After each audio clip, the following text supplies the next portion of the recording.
yatar olan, aman şeker olan, yandım bekar olan, geceler gündüzken horozdan korkan olan.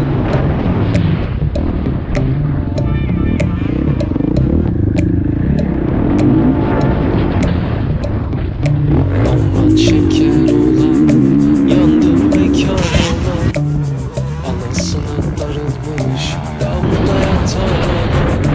Aman şeker olan, yandım bekar olan, geceler gündüzken horozdan korkan olan.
Bacakta yatan olan, edası güzel olan, bacakta yatan olan, gömleği keten olan, gece gelmek gündüz gel.